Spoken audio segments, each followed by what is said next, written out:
Hello everyone, welcome to Infinity Study. मैं शोभित मिश्रा आज Madhya Pradesh GK का अगला लेक्चर लेके आ रहा हूँ।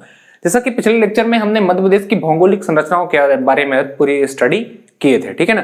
तो उसमें हमने मध्य प्रदेश के पठारों का पूरा तरीके से अध्ययन किया था, जिसमें से हमने आपको बताया कि मध्य प्रदेश के हम भौगोलिक संरचना के अनुसार फिजियोग्राफी मैप ऑफ इंडिया के अनुसार मध्य प्रदेश को 3 भागों में डिवाइड करते हैं। 3 भाग कौन कौन से? पहला था मध्य उच्च प्रदेश, मध्य उच्च प्रदेश, ठीक है। दूसरा था आपका सतपुड़ा मैकाल श्रेणी,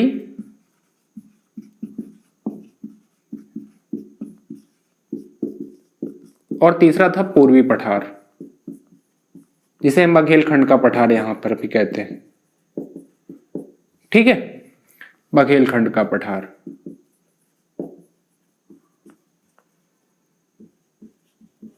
तो ये हम पिछले लेक्चर में देख चुके थे। अब आपने यदि वो लेक्चर नहीं देखा तो प्लेलिस्ट बनी है उसकी, विधिवत तरीके से आप जाओ प्लेलिस्ट में देखो, तभी ये लेक्चर आप जरूर देखना, ठीक है। उसको वो लेक्चर तो देखना ही है, साथ में आपको इसको भी देखना है, ठीक है। तो ज्यादा अच्छे तरीके से समझ में आएगा एक तरीके से देखोगे तो। हमने क्या बांटा? मध्य प्रदेश को 3 भागों में बांटा, मध्य उच्च प्रदेश, सतपुड़ा मैकाल श्रेणी और पूर्वी पठार। अब देखो मध्य उच्च प्रदेश के अंतर्गत हमने इसको भी 5 भागों में डिवाइड किया। कौन कौन से 5 भाग थे आपके? पहला था मध्य भारत का पठार, दूसरा था बुंदेलखंड का पठार, तीसरा था रीवा पन्ना का पठार, चौथा मालवा का पठार और 5वां था आपका नर्मदा सोन घाटी। ये हमने किसके? मध्य उच्च प्रदेश के अंतर्गत रखे। सतपुड़ा मैकाल श्रेणी के अंतर्गत सतपुड़ा मैकाल श्रेणी आ जाएगी और पूर्वी पठार के अंतर्गत आपका बघेलखंड का पठार आ जाएगा। तो हमने मध्य उच्च प्रदेश पिछले लेक्चर में पूरी तरीके से कंप्लीट कर चुके थे। अब बचा है आपका सतपुड़ा मैकाल श्रेणी और पूर्वी पठार, जो आज के वीडियो में हम कवर कराएंगे, ठीक है। तो यदि अभी तक आपने हमारे चैनल को सब्सक्राइब नहीं किया है, ठीक है, तो आप हमारे चैनल को सब्सक्राइब कर ले और इन्फिनिटी स्टडी के बारे में 3 लोगों को जरूर बताइए, ठीक है। कि देखो आपकी जो पुलिस कांस्टेबल की वैकेंसी आ गई है, तो उसके लिए आपको ये लेक्चर बहुत ही तरीके से अच्छा कारगर सिद्ध होगा। यदि आप हमारे थ्रू पढ़ रहे हैं, ठीक है, तो आपको एक एक पॉइंट यहां से सारी चीजें क्लियर हो जाएंगी, क्योंकि इतना डीपली मैं एमपीजे के पढ़ा रहा हूं कि आपको इससे बाहर कुछ भी चीजें नहीं आएंगी। सिर्फ यदि आप इतना पढ़ रहे हो तो आपको फिर कोई बुक पढ़ने की जरूरत नहीं है। तो आप कंटिन्यू मेरे लेक्चर वीडियोस देखो और उसके प्रॉपर नोट्स बनाओ, ठीक है। तो आप चैनल को सब्सक्राइब करो और वीडियो को ज्यादा से ज्यादा शेयर करो और बेल आइकन प्रेस कर लो।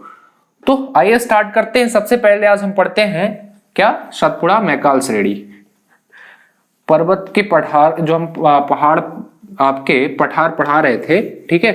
तो उसमें हम पढ़ते हैं सतपुड़ा मैकाल श्रेणी, सतपुड़ा मैकाल श्रेणी। देखो समझो बात को, सतपुड़ा मैकाल श्रेणी पढ़ने से पहले जो मध्य प्रदेश है, ठीक है, ये मेरा पूरा मध्य प्रदेश, मैप में समझना, ये पूरा मध्य प्रदेश है। अब मध्य प्रदेश में मुख्यतः 2 तरह के आपको पर्वत मिलेंगे या श्रेणियां मिलेंगी। एक सतपुड़ा, जिसको हम कहते हैं सतपुड़ा मैकाल श्रेणी, और दूसरी विंध्याचल पर्वत श्रेणी या विंध्याचल पर्वतमाला कह सकते हैं, सतपुड़ा पर्वतमाला कह सकते हैं। तो 2 तरीके से हम यहां पर पढ़ते हैं, ठीक है। पहला मध्य प्रदेश का सपोज दैट ये मैप है, मैं यहां पर एक और मैप बनाए दे रहा हूं। फॉर एग्जाम्पल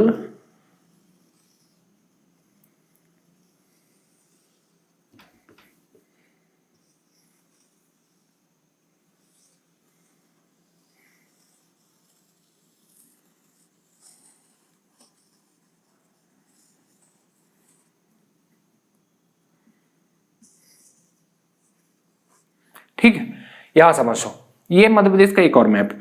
तो ये वाला, ये एक पर्वत श्रेणी यहां पर विंध्याचल पर्वत श्रेणी जाती है, ये वाली, ये कौन सी पर्वत श्रेणी है? हालांकि जब अभी हम पर्वत यहां पर पढ़ाएंगे मध्य प्रदेश के, वहां पर आपको विधिवत तरीके से अध्ययन करा देंगे। और एक पर्वत श्रेणी यहां पर जाती है, ये मध्य प्रदेश की, ठीक है। तो यहां पर ये ऊपर वाली जो पर्वत श्रेणी है, ये कहलाती है विंध्याचल पर्वत श्रेणी, विंध्याचल पर्वत श्रेणी, ठीक है।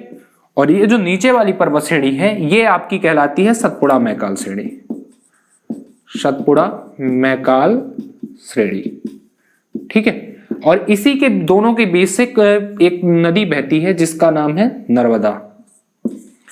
तो यहाँ पर एक क्वेश्चन भी आ चुका है कि नर्मदा नदी किन दो पर्वतों के बीच से, पर्वत श्रेणियों के बीच से बहती है।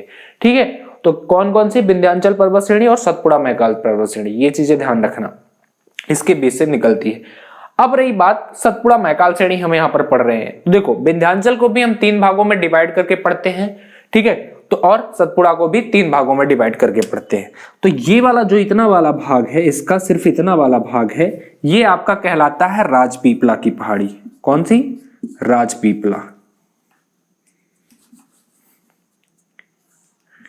राजपीपला, ठीक, राजपीपला की पहाड़ी ये वाली। फिर इसका ये इतना भाग आगे वाला, ये आपका कहलाता है मैकाल, महादेव पर्वत, महादेव पर्वत, ठीक। और ये वाला जो भाग बचा, ये वाला भाग आपका, तो ये आपका कहलाया मैकाल पर्वत। तो हमने सतपुड़ा मैकाल श्रेणी को 3 भागों में बांट दिया, राजपीपला, महादेव और मैकाल। तो जो सबसे पूर्वी वाली इसकी श्रेणी है वो कौन सी है? मैकाल। बीच वाली है आपकी महादेव और पश्चिमी वाली है आपकी राजपीपला। तो 3 पर्वत श्रेणियों में हमने किसको? आपके सतपुड़ा मैकाल पर्वत को बांट दिया। कौन कौन से थे? सबसे पूर्वी वाली कौन सी पर्वत हो गई? मैकाल पर्वत। बीच वाली कौन सी? महादेव। और सबसे पश्चिमी वाली राजपीपला। ठीक है, तो 3 पर्वत इसमें बढ़ गया। ये सतपुड़ा जो हमारी मैकाल श्रेणी है, ये चीजें ध्यान रखना। इसी तरह विंध्याचल को बांट देते हैं। हालांकि विंध्याचल जब हम पढ़ाएंगे तो उसमें पूरी तरीके से आपको हम पर्वत पढ़ाएंगे जब, तो उसमें विंध्याचल के बारे में पूरी तरीके से बताएंगे, सतपुड़ा के बारे में पूरी तरीके से हम बताएंगे। अभी हम यहाँ पर क्या पठार पढ़ा रहे हैं, ठीक है, तो जिसके अंतर्गत हम इनका सारा अध्ययन करा रहे हैं। ठीक है, तो अब देखो यहाँ पर विंध्याचल को भी हम 3 भागों में बांटते हैं। सबसे इधर वाली है विंध्याचल, भांडेर और आपकी कैमूर। तो 3 पहाड़ियां हैं यहाँ पर। सबसे पश्चिमी वाली कौन सी होंगी? विंध्याचल। बीच वाली हो गई आपकी भांडेर और ये सबसे पूर्वी वाली हो गई आपकी कैमूर। तो 3 विंध्याचल को भी 3 भागों में बांटते हैं। तो विंध्याचल को अभी हम नहीं पढ़ते हैं, क्या अपन पढ़ रहे थे? सतपुड़ा मैकाल श्रेणी। तो सतपुड़ा मैकाल श्रेणी को हमने 3 भागों में बांटा। कौन कौन सा है? राजपीपला पर्वत, ठीक है, दूसरा है महादेव पर्वत और तीसरा है आपका मैकाल पर्वत। तो आइए देखते हैं, इसको इरेज करते हैं।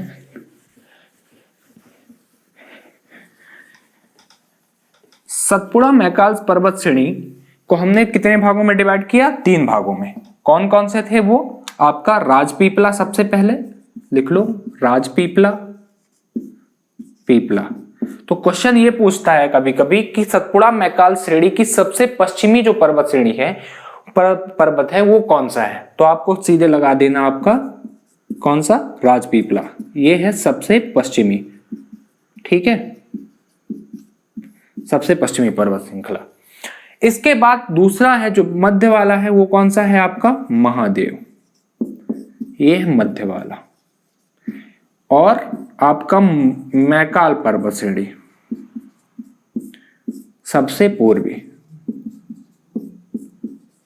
तो क्वेश्चन 2 तरह से यहां पे पूछा जाएगा कि सतपुड़ा मैकाल श्रेणी की सबसे पूर्वी पर्वत श्रृंखला कौन सी है आपको? तो क्या लगाना है आपको? ऑप्शन दे देगा राजपीपला, ठीक है, भांडेर, महादेव, मैकाल। तो आपको सबसे पूर्वी आपको मैं दिखाया कौन सी थी? मैकाल, ठीक है। इसके बाद दूसरा क्वेश्चन क्या पूछेगा यहाँ पर कि सतपुड़ा मैकाल पर्वत श्रेणी की सबसे पश्चिमी पर्वत श्रृंखला कौन सी है? तो राजपीपला है सबसे पश्चिमी, ठीक है, और मध्य की कौन सी है? महादेव। तो ये यहाँ पर आपको क्वेश्चन में कंफ्यूज मत होना कि सतपुड़ा मैकाल श्रेणी को हमने 3 भागों में बांटा। कौन कौन से? राजपीपला जो सबसे पश्चिमी वाली श्रृंखला थी, इतनी वाली, ये वाली पूरी यहाँ पर जो पर्वत श्रृंखला है वो कौन सी है आपकी? राजपीपला। इसके बाद मध्य वाली कौन सी है? महादेव। और तीसरी है मैकाल। तो यहां पर आपको कंफ्यूजन नहीं होना चाहिए। अब हम इसकी बात करते हैं, भौगोलिक स्थिति की बात कर लेते हैं, ठीक है। सतपुड़ा मैकाल श्रेणी की भौगोलिक स्थिति की बात करते हैं यदि हम, तो 21 डिग्री उत्तरी अक्षांश से 23 डिग्री उत्तरी अक्षांश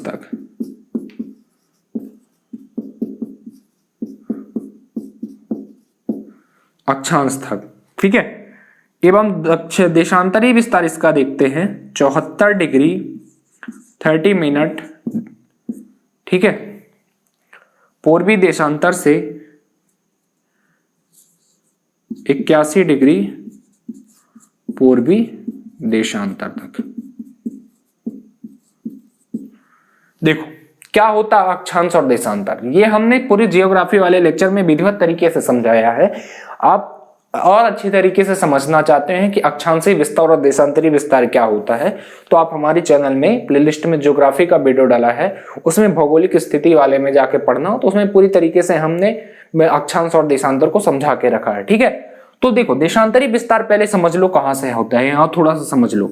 ये हो गया अपना हमारा पृथ्वी या ग्लोब, इसके जो मध्य से रेखा गुजरती है वो कहलाती है इक्वेटर लाइन। ठीक है, और एक बीच से रेखा ऊपर से हम नीचे खींचे हैं जो गुजरती है इंग्लैंड या ब्रिटेन के ग्रीनविच शहर है एक, वहां से गुजरती है, जिसको हम कहते हैं देशांतर रेखा। ठीक है, देशांतर रेखा ये है 0 डिग्री आपका, और ये है अक्षांश, ये हमारी 0 डिग्री अक्षांश जिसको हम कहते हैं भूमध्य रेखा।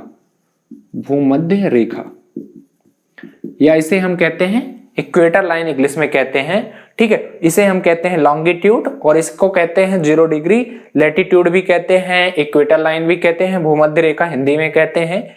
तो ये इसके नाम है। अब इसके जो समानांतर रेखाएं खींची गई हैं ऐसे, तो ये कहलाती हैं आपकी अक्षांश रेखाएं। ठीक है, अक्षांश रेखाएं, और इसके जो समानांतर रेखाएं खींची गई हैं वो कहलाती हैं देशांतर रेखाएं। ठीक, 0 डिग्री के समानांतर जो रेखाएं खींची गई हैं, तो ये वाली रेखाएं हो गई आपकी देशांतर। ठीक है, और ये वाली पूरी रेखाएं हो गई आपकी अक्षांश। तो टोटल अक्षांश रेखाएं कुल कितनी खींची गई हैं? 90 नीचे खींची गई हैं और 90 ऊपर खींची गई हैं। ठीक है, तो 19 ऊपर 19 नीचे, तो टोटल कितनी है 180 प्लस एक 0 डिग्री भी है तो 181। लेकिन जो 90 वाली रेखा है, ग्लोब वाली रेखा है, ये इसको हम काउंट नहीं करते क्योंकि ये एक बिंदु के रूप में है, इसलिए टोटल 179 है। ये और विधिवत तरीके से आपको समझना है तो आपको ज्योग्राफी वाले लेक्चर में आप जाकर समझ लो। ठीक है, विधिवत तरीके से हमने उसमें समझाया है, तो और अच्छी तरीके से आपको समझ में आ जाएगा। इसके बाद पूरा वृत्त हमारा कितने डिग्री का होता है? तो 360 डिग्री का होता है। तो ये पूरी जो देशांतर रेखाएं हमारी हैं, तो 180 इधर पूरब में खींची गई हैं और 180 इधर पश्चिम में, तो टोटल कुल कितनी देशांतर रेखाएं खींची गई हैं? 360। अब हमारा भारत कहां पर है? यहां पर है, ये है इंडिया। ठीक है, तो ये हो गया 0 डिग्री अक्षांश। इसके बाद 1 2 3 4 ऐसे ऊपर हमने कितनी बताया आपको? 90 ऊपर और 90 नीचे अक्षांश रेखाएं। तो जब बढ़ते बढ़ते बढ़ते यहां पर पहुंच गया, ठीक है, भारत यहां पर है, तो 8 डिग्री भारत को, ये वाली जो इंडिया हमारा है, ठीक है, ये तमिलनाडु कन्याकुमारी वाला भाग है, तो ये वाली जो अक्षांश टच करती है तो ये 8.4 डिग्री चलती है, 8 डिग्री 4 मिनट। इसके बाद 9 10 11, तो मध्य प्रदेश को ऐसे बढ़ती है यहाँ पर मध्य प्रदेश। ठीक है, फिर इसके बाद आपको जो सतपुड़ा मैकाल श्रेणी को ये वाली रेखा टच करती है, वो करती है 21 डिग्री से 23 डिग्री उत्तरी अक्षांश तक। बात समझ में आ गई? मतलब यहां से यहां तक, यदि यहां से बात करते हैं यहां तक का विस्तार यदि बात करते हैं तो कितना है? 21 डिग्री से 23 डिग्री उत्तरी अक्षांश। उत्तरी अक्षांश क्यों हो गया? क्योंकि ये 0 डिग्री के किस दिशा में है? उत्तर में है, तो इसलिए उत्तरी अक्षांश हो गया। ठीक है, और देशांतरी विस्तार की बात करते हैं, ये वाला भाग है। ठीक है, तो यहां से लेकर यहां तक का, तो 74 डिग्री 30 मिनट से 81 डिग्री पूर्वी देशांतर तक हमारा इसका क्या है? देशांतरी विस्तार है आपके सतपुड़ा मैकाल सर्प। ठीक, अब आइए देखते हैं आगे, समझते हैं।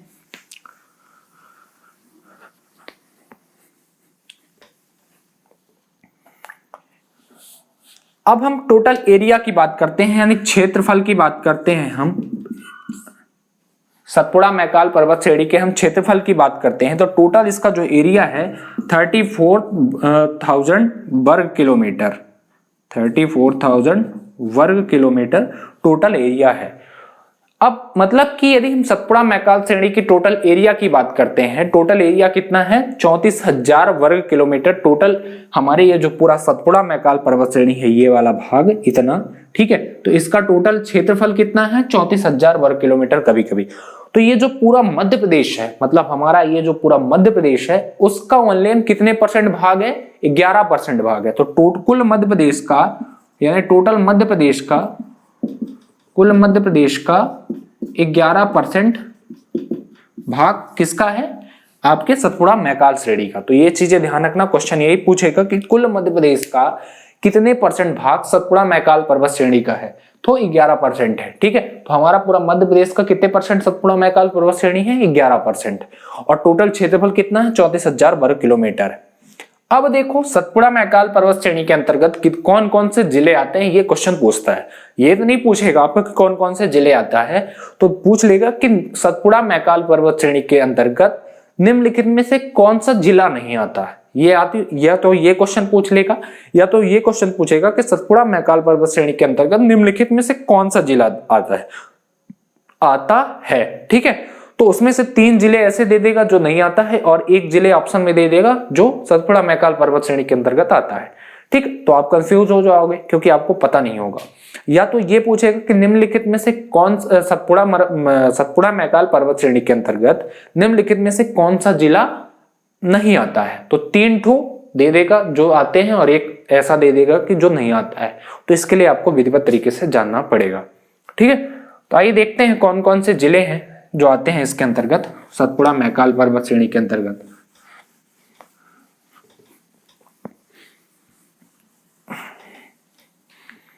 देखो, तो जिले की बात करते हैं हम, सतपुड़ा मैकाल पर्वत श्रेणी के अंतर्गत कौन कौन से जिले आते हैं। आपका आता है खंडवा, फिर इसके बाद आता है खरगोन, जिसको हम कहते हैं खरगोन।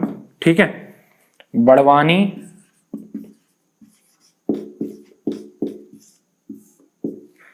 बड़वानी के बाद आपका आ गया बैतूल, छिंदवाड़ा, बालाघाट, शिवनी, मंडला, बुरहानपुर, अलीराजपुर,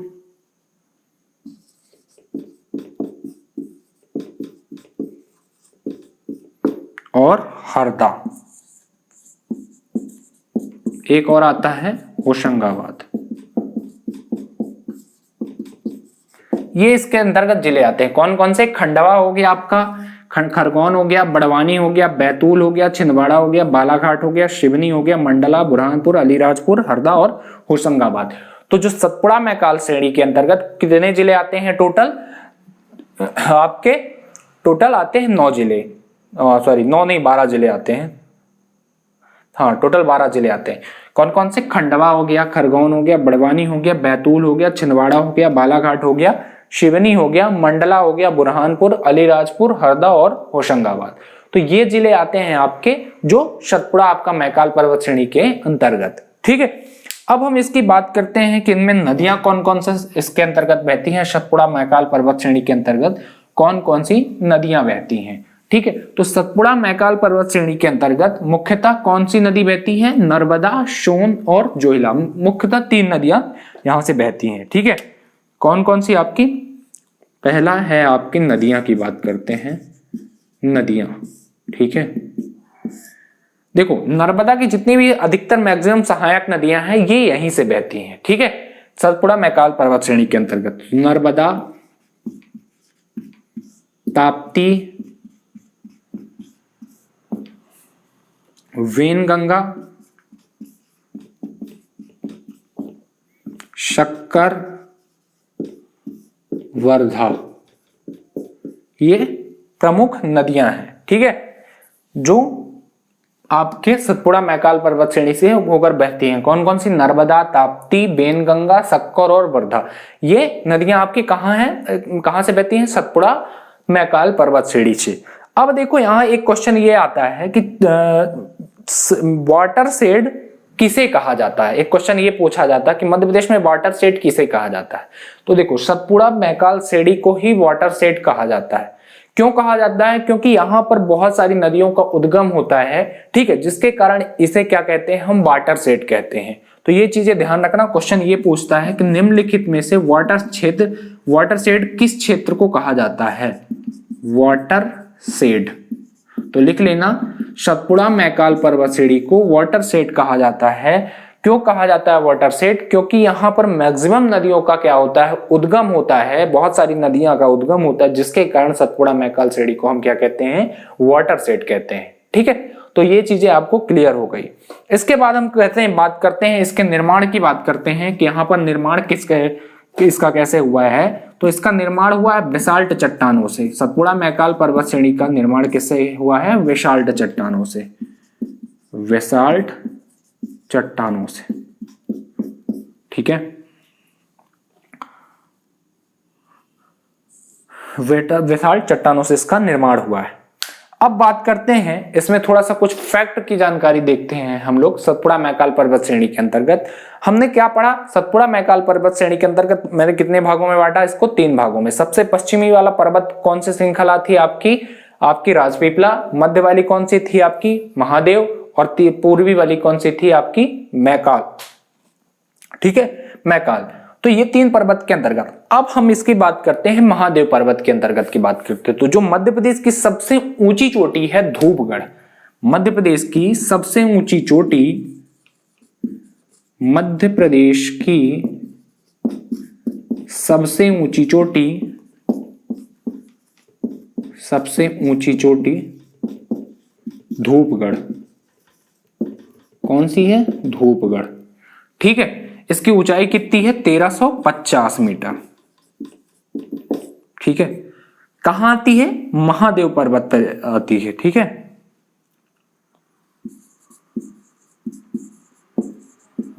महादेव पर्वत कहां पर है? धूपगढ़, पचमढ़ी में। ठीक है, और पचमढ़ी ही क्या है आपका? भारत का एकमात्र, ये जो एकमात्र मध्य प्रदेश का एकमात्र हिल स्टेशन है पचमढ़ी, भी पचमढ़ी है। ठीक है, पूरे मध्य प्रदेश का एकमात्र हिल स्टेशन है पचमढ़ी। इसे हम क्या कहते हैं? पचमढ़ी को हम क्या कहते हैं? सतपुड़ा की रानी कहते हैं। ये चीजें ध्यान रखना, पचमढ़ी को सतपुड़ा की रानी कहा जाता है। तो मध्य प्रदेश का जो सबसे ऊंची चोटी है वो कौन सी है? धूपगढ़ है। वो किस पर्वत के अंतर्गत आती है? तो क्वेश्चन यहाँ पर देखो घुमा सकता है आपको। एक क्वेश्चन पूछा गया था कि मध्य प्रदेश का यहां पर सबसे ऊंची चोटी जो धूपगढ़ है वो किस पर्वत के अंतर्गत आती है। तब पर्वत यदि पूछता है आप तो क्या लगाओगे? महादेव पर्वत। लेकिन यदि पर्वत की जगह आपसे श्रेणी पूछ लेता है तो श्रेणी को पर्वत से कंफ्यूज मत करना। ये चीजें ध्यान रखना, मैं बार बार समझा रहा हूं आपको कि श्रेणी को आपको पर्वत से कंफ्यूज नहीं करना है। ठीक है, श्रेणी अलग है, पर्वत अलग है। तो मध्य प्रदेश में 2 तरह की श्रेणियां मैंने आपको बताई, विंध्याचल पर्वत श्रेणी और सतपुड़ा मैकाल श्रेणी। ठीक है, तो यदि श्रेणी पूछता है तो किस श्रेणी के अंतर्गत आएगा? सतपुड़ा मैकाल श्रेणी के अंतर्गत आ जाता है धूपगढ़। लेकिन पर्वत पूछ रहा है तो किस पर्वत के अंतर्गत? महादेव पर्वत के अंतर्गत। ये चीजें आपको ध्यान रखना।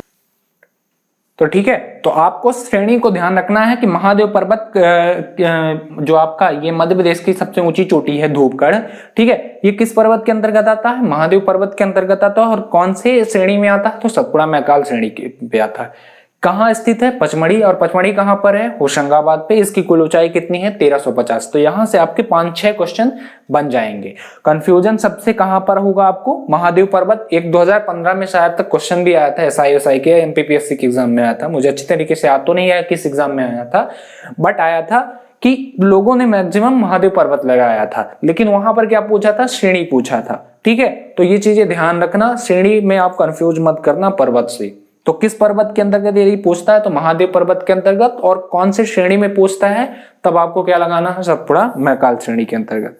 ठीक है, मध्य प्रदेश का एकमात्र जो हिल स्टेशन है पचमढ़ी भी यहीं पर आता है, सतपुड़ा पर्वत श्रेणी के अंतर्गत ही आता है, सतपुड़ा मैकाल श्रेणी के अंतर्गत ही आता है पचमढ़ी का जो मात्र एक। तो यहाँ पर क्वेश्चन ये पूछ लेगा कि भारत का मतलब मध्य प्रदेश का एकमात्र जो हिल स्टेशन है पचमढ़ी है, किस पर्वत के अंतर्गत आता है? तो किस पर्वत श्रेणी के अंतर्गत आता है? तब आपको क्या लगा देना है? सतपुड़ा मैकाल पर्वत श्रेणी। और किस पर्वत के अंतर्गत आता है? तब आपको महादेव पर्वत के अंतर्गत। तो ये चीजें थोड़ा सा ध्यान रखना है आपको। तो ये थे आपका यहाँ से टोटली सतपुड़ा मैकाल पर्वत श्रेणी के बारे में जानकारियां। ठीक है, अब आगे हम बढ़ते हैं बघेलखंड के पठार के बारे में थोड़ा सा देख लेते हैं और इसके बाद इस लेक्चर को खत्म करते हैं। फिर अगला नया टॉपिक स्टार्ट करते हैं हम लोग या तो क्लाइमेट स्टार्ट कर देंगे या रिवर सिस्टम स्टार्ट कर देंगे। देखो कुछ भी हम स्टार्ट इसमें मध्य प्रदेश का अगला लेक्चर कर देंगे। तो आज के बाद ये आपका पठार खत्म हो जाएगा। अब आइए हम देखते हैं बघेलखंड के पठार को। ठीक है, बघेलखंड के पठार को, ये है आपका पूर्वी पठार, इसको भी कहा जाता है बघेलखंड का पठार। ठीक, बघेलखंड का पठार, समझो बात को। देखो मध्य प्रदेश के पूर्वी भाग में सोन नदी के पूर्व तथा सोहन नदी के पूर्व का क्षेत्र हमारा जो है वो कौन सा है, बघेलखंड का पठार है। तो बघेलखंड का पठार मैप में देखो कहां पर स्थित है, ये तो ये देखो 21 दिशा में है, पूरब दिशा में, तो इसलिए इसको पूर्वी पठार भी कहते हैं। हमने क्या बताया आपको कि फिजियोग्राफी मैप ऑफ इंडिया के द्वारा मध्य प्रदेश को हमने कितने भागों में डिवाइड किया, 3 भागों में। एक था मध्य उच्च प्रदेश, मध्य, दूसरा था आपका सतपुड़ा मैकाल श्रेणी और तीसरा था पूर्वी पठार। ठीक है, तो पूर्वी पठार के अंतर्गत क्या आ गया हमारा, बघेलखंड का पठार। सतपुड़ा पर्वत श्रेणी, मैकाल पर्वत श्रेणी के अंतर्गत सतपुड़ा मैकाल पर्वत श्रेणी आ गया। और मध्य उच्च प्रदेश के अंतर्गत हमने 5 भागों में मध्य उच्च प्रदेश को बांटा। कौन कौन से था, नर्मदा सोन घाटी, मालवा का पठार, बुंदेलखंड का पठार और मध्य भारत का पठार। ठीक है, तो हमने ये पिछले लेक्चर में ये सारी चीजें कवर कर ली थी। आज क्या है, बघेलखंड का पठार इसमें फिर से कवर करते हैं। तो बघेलखंड का पठार कहां पर, मध्य प्रदेश के पूरब में स्थित है। यहां पर आपका एक प्रदेश है अनूपपुर। ठीक है, अनूपपुर, यहाँ पर अनूपपुर जिला है, जहां अनूपपुर जिले में अमरकंटक नामक एक क्षेत्र है, वहां से आपका नर्मदा और सोन का क्या होता है, उद्गम होता है। ठीक है, और ये अमरकंटक किधर है, किसका मतलब मिनी भाग है, जो यहाँ पर मैंने आपको बताया विंध्याचल पर्वत श्रृंखला और इधर सतपुड़ा मैकाल पर्वत श्रेणी जब आपस में मिल जाती हैं तो यहीं पर ये अनूपपुर अमरकंटक का निर्माण करती हैं। ठीक है, ये उसी का भाग है। अब हम इसकी बात करते हैं टोटल, यदि क्षेत्रफल की बात करते हैं, एरिया की बात करते हैं। देखो ये एरिया अलग अलग विको में अलग अलग लिखा है, तो जो इसका मैं मानता हूं टोटल इसका 26,000 वर्ग किलोमीटर टोटल इसका एरिया है। ये पूरे मध्य प्रदेश का कितने परसेंट है, यहाँ इसका भाग 7% टोटल। तो जो पूरा मध्य प्रदेश है टोटल, ठीक है, कुल मध्य प्रदेश का कुल कितना भाग है बघेलखंड के पठार का, तो टोटल 7% भाग है। तो ये चीजें ध्यान रखना। अब यदि स्थिति की बात करते हैं कि इसकी बघेलखंड की स्थिति क्या है, पठार की बघेलखंड की स्थिति कितनी है, ठीक 23 डिग्री 40 मिनट उत्तरी अक्षांश से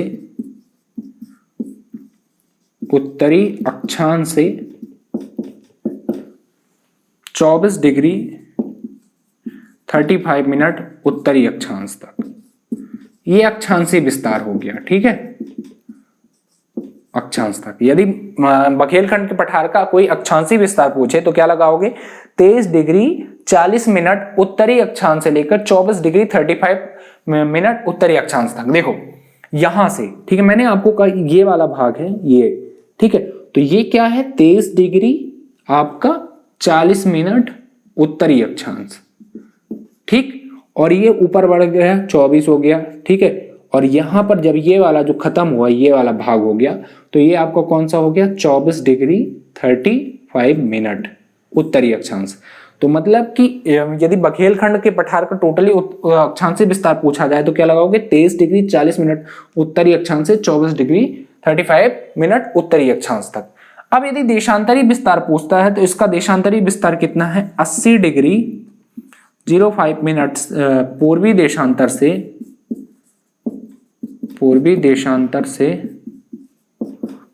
82 डिग्री 48 मिनट पूर्वी देशांतर तक।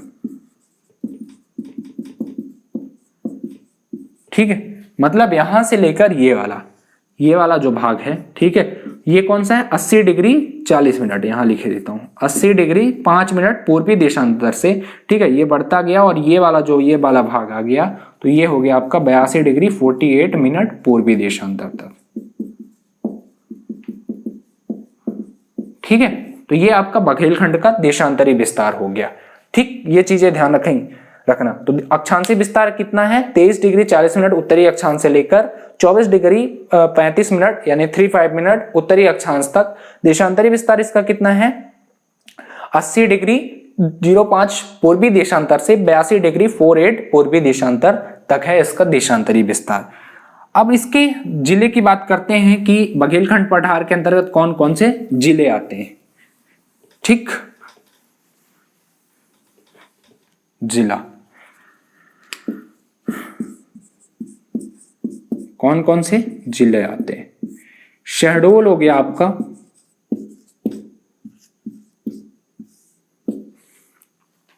अनूपपुर,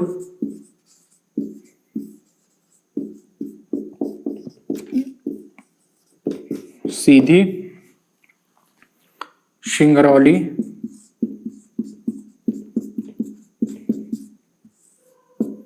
उमरिया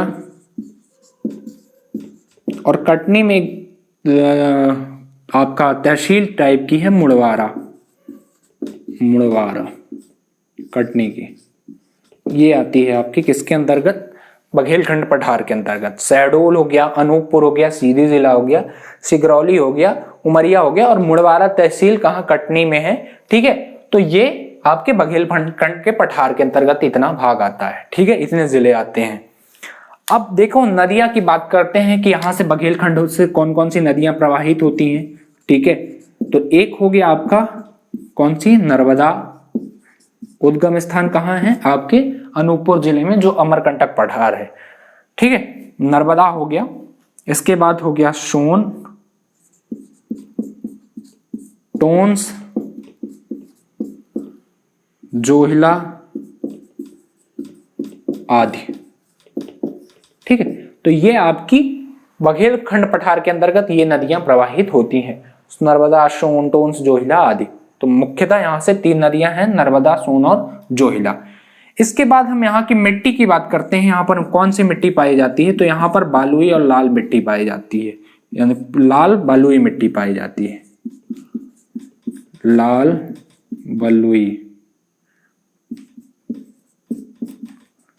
मिट्टी पाई जाती है। ठीक, यहां पर टोटल जो आपकी यहां जो वन पाया जाता है वो कौन से, किस प्रकार के वन पाए जाते हैं यहाँ पर, उष्ण कटिबंधीय वन। ठीक है, वर्षा अच्छी होती है जिसके कारण यहाँ पर किस प्रकार के वन पाए जाते हैं, उष्ण कटिबंधीय वन। अभी देखो, जब मैं अभी जलवायु और वन पढ़ाऊंगा तो उसमें आपको पूरी तरीके से बताऊंगा कि उष्ण कटिबंधीय क्या होते हैं, शीतोष्ण कटिबंधीय क्या होते हैं, पर्णपाती वन कौन से होते हैं। तो ये हम पूरी तरीके से आपको जब जियोग्राफी वाला लेक्चर पढ़ाएंगे या इसके मध्य प्रदेश के वन पढ़ाएंगे हम, तो उसमें पूरी तरीके से आपको हम समझा देंगे कि उष्ण कटिबंधीय वन क्या होते हैं, पर्णपाती वन क्या होते हैं, शीतोष्ण कटिबंधीय वन क्या होते हैं। तो ये सारी चीजें हम बता देंगे कि इतने डिग्री जब जहां पर वर्षा होती है, इतने डिग्री से लेकर इतने डिग्री वर्षा होती है, तो वहां पर इस प्रकार के वन पाए जाते हैं। ठीक है, तो उष्ण कटिबंधीय वन क्या होते हैं। ठीक है, तो उष्ण कटिबंधीय वनों के अंतर्गत कौन कौन से पेड़ आते हैं, तो ये सारी चीजें हम जब वन पढ़ाएंगे तो उसमें आपको बता देंगे। अभी ये जान लो, बघेलखंड के पठार के अंतर्गत उष्ण कटिबंधीय वन पाए जाते हैं। ठीक है, उष्ण कटिबंधीय वन के अंतर्गत कौन कौन से पेड़ आते हैं, सागौन का हो गया, ठीक है, आपका साल का पेड़ हो गया, हर्रा हो गया, तेंदू हो गया, ये मुख्यतः पेड़ उष्ण कटिबंधीय के अंतर्गत आते हैं। ठीक है, अब यहां पर देखो मध्य प्रदेश की जो पर्यटक स्थल में कुछ बात कर लेते हैं, थोड़ा सा फैक्ट की बात कर लेते हैं कि मध्य प्रदेश का जो ऊर्जा राजधानी है बैढ़न, सिगरौली, ये किसके अंतर्गत आता है, आपका बघेलखंड के पठार के अंतर्गत ही आता है। ठीक है, इस पठार में जो गोंडवाना क्रम की चट्टानें अधिक है, इसी कारण यहाँ पर कोयले की बहुत सारी मात्राएं पाई जाती है। आपको पता है कि ये भाग हमारा जो मध्य प्रदेश का भाग था वो किसका भाग था, गोंडवाना क्रम की चट्टान, गोंडवाना लैंड का भाग था। अभी हमने इंडियन ज्योग्राफी में जब हिमालय पढ़ाया तो उसमें सारी चीजें आपको क्लियर कर दी कि गोंडवाना वाला भाग क्या है। इसमें मध्य प्रदेश में भी स्टार्टिंग में हमने बताया है। ठीक है, तो वो वाला लेक्चर भी आप देख सकते हो। तो अब देखो यहां पर मैंने क्या बताया आपको कि ये वाला जो मैक्सिमम भाग था ये किसका था, बघेलखंड का जो पठार का भाग, ये किसका भाग था, ये गोंडवाना लैंड का भाग था। तो गोंडवाना लैंड के भाग होने के कारण यहाँ पर कोयले की बहुत सारी मात्राएं पाई जाती है, बहुत ज्यादा। आप चाहे सोहागपुर का शहडोल में सोहागपुर एक क्षेत्र है, वहां का कोयला देख लो, वहां ज्यादा सबसे पूरे मध्य प्रदेश में सबसे अधिक कोयला वहीं होता है। या फिर बैढ़न में होता है, सिगरौली के जिसे हम ऊर्जा राजधानी कहते हैं।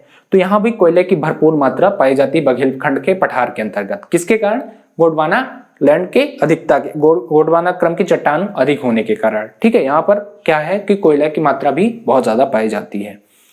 अमलाई पेपर मिल है यहाँ पर। ठीक है, तो शहडोल में अमलाई पेपर मिल है।